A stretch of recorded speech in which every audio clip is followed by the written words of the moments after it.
Hey everybody, it's Professor Merlot with another weekly overview. This week we're in week 8, and week 8 we're going to be exploring a little bit more about argumentative writing. So when you write your research question, you're figuring out a question that you have a desire to answer, right? And so when you're answering that question, you're actually choosing a position and you are making some claims about the topic that you are exploring. So this is what we do with each argument. We use sound reasoning, we use evidence to help support our position or our stance. So this week we're focusing on writing solid thesis statement. Remember that the thesis statement is essentially the answer to your research question, along with a few reasons why you have that assertion.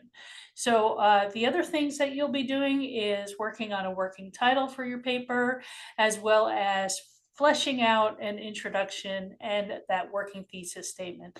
Consider this a pre-drafting assignment that is designed to move you forward in this whole research writing process, right? So another thing that I suggest, I highly encourage that you do, is to perhaps develop an outline or some kind of drafting organization so that you can gather your thoughts and organize your ideas before you actually write your rough draft next week. So this week we'll be doing the working intro and the thesis statement, and you'll also have an opportunity to give and receive feedback via that discussion board assignment. So that said, let's go in and take a look at the assignment itself. So we have gotten the annotated bibliography out of the way. You've started to analyze and synthesize ideas through that assignment. And now you can start to draft your working title, right? It's always good to have some kind of a working title that acts as like the first representation of your paper, right? Of your project. To have that working title, it can get the audience's interest right off the way. If right off the bat, if you write an interesting enough or an intriguing enough title, right? And then you will have your introduction as well as the thesis statement for the research argument essay. There are 2 videos that will help you in crafting your introduction and your thesis. Those are both from Scribr. The first one is how to write a strong thesis statement video, and the other is how to write an eye-catching intro video. This will help you to craft a strong introduction and thesis. So things that I'm looking for in this assignment: title. Create a title that's relevant and can grab your reader's interest. This is similar to the hook or that first sentence that you write in your essay. You also want to introduce the subject matter problem research question that you are pursuing in the essay. So hook the reader and make it clear why this topic is important. Then provide some relevant background information and context, right? Include some kind of brief summary of the text or what other people have to say about your issue. What is that ongoing conversation? And then present your thesis. Make sure that that thesis has a stance, it has some kind of tension. For example, one like, this issue has both pros and cons, isn't going to fly, right? It's not effective enough. You want to avoid announcements in your thesis statement. So don't write something that says, in this paper, I will. Instead, I want a very strong, firm thesis statement that affirms your stance and provides the reader with a bit of direction through the essay. So you're also going to be mapping your essay structure. Draft a thesis that gives your reader a sense of the main ideas that you will be examining and arguing and supporting in your body paragraphs. The tip here, it may be helpful to have a rough outline of your body paragraphs. You don't have to do that for this assignment, but for your own purposes, I really encourage you to have some kind of a rough outline or some kind of organizing principle to help get your thoughts together so that your thesis accurately represents what you'll discuss in the paper. And I will show you once I jump back to the overview page that there are some resources that can be really helpful for you. So after you load your intro and your thesis statement, make sure that you respond to 2 classmates and provide feedback on the work. There are some things that you can keep in mind. I have some questions that will help guide you. You don't have to answer all of those questions, but they give you some ideas of the sorts of things you should be looking for and the kind of feedback that you can provide so that it is quality feedback for your peer. Things like, does the introduction catch your attention? Do you feel like you understand why that topic is important and interesting? Why or why not? Is there any background information or context you feel like you're missing? Do the writer's summary sentences provide enough information about the articles they'll be examining in the text? Is there too much summary or of source material? Not enough, right? Has the writer taken a clear stance on the issue? It should be pretty evident which side, one way or the other, the writer feels, right? Does that thesis have tension? Does the thesis indicate what main ideas the writer will explore later in the essay? And then what other things could the writer improve as they revise their introduction and thesis for the essay? So remember, the discussion board post, your initial post, is due no later than Sunday, October 20th, and then you have until Wednesday, that following Wednesday, the 23rd, to respond to 2 peers. And a note here, please do not comment on a peer's work if they already have 2 comments from other students. We want to make sure that everybody gets at least some kind of feedback. It would really suck if you were the one who didn't get any kind of feedback from your peers. So make sure that you don't all just jump on the same person's post, right? Be mindful of others. Okay, so that is the main assignment for this week. You do have readings and resources available for you. Those readings are generating ideas and taking your position in the conversation. That's on pages 257 to 260 of our course text. Then we also have writing a classical argument, which is also helpful.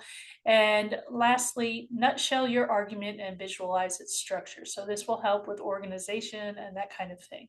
We also have a couple of other outside resources. The first one is my page on argumentative writing. This is simply notes that I have taken from these 2 crash course videos that are embedded here. One is on classical critical thinking and argumentation with the notes underneath. The other one is evaluating arguments. And this really talks more about the logic and it touches on some of the informal or logical fallacies that we come across, the most common ones that we come across in writing. At the bottom of that, we have a short tutorial from the English textbook called The Hub, A Place for Reading and Writing by Peter Adams.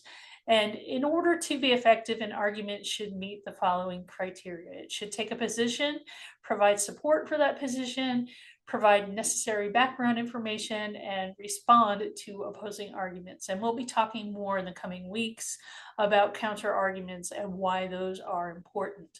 But for this week, just make sure that you take a look at the resources that are available for you. And lastly, I have a PDF handout from Valencia College, I think, in California. Yeah, Valencia College. I think that's in California. And this is an example outline. You don't have to stick to this outline, but at least it gives you some ideas of the sorts of things that we tend to look for in an argumentative research essay. So we have the introduction paragraph, talks about the thesis, and then things you would include in the body of your argument, right? You want to have some background information, some context for your reader, then reasons or evidence to support your claim. You'll probably have more than one claim, right? And then addressing the opposite side. That's where the counter argument comes in. You might have more than one opposing view. If that's the case, you might talk about both of those, right?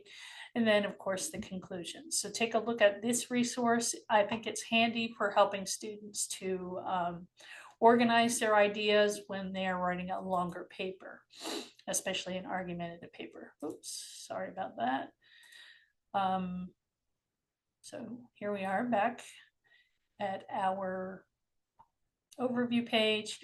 Lectures and videos, again, these links are also included in the assignment link up above, the week 8 overview. That's where I will post this again. And then, of course, the optional materials, I have just included the links to the crash course videos without my notes, but they are also embedded in this argumentative writing Canvas page that I have linked up above.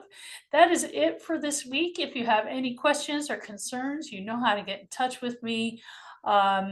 It has been a hectic week for me because my in-person classes just submitted some rough drafts. They're on a slightly different schedule than my online class. I tried to stagger it a little bit. That way I could give each course section a bit more attention when it comes to feedback and that kind of stuff. So I apologize if you were wondering why I hadn't graded anything yet. I was really focusing on my in-person class rough drafts. Now that those are out of the way, I will eventually get around to all of the other stuff that I need to take care of for this class. So again, if you have questions, if you're confused about anything, please do not hesitate to get in touch with me. That's why I'm here.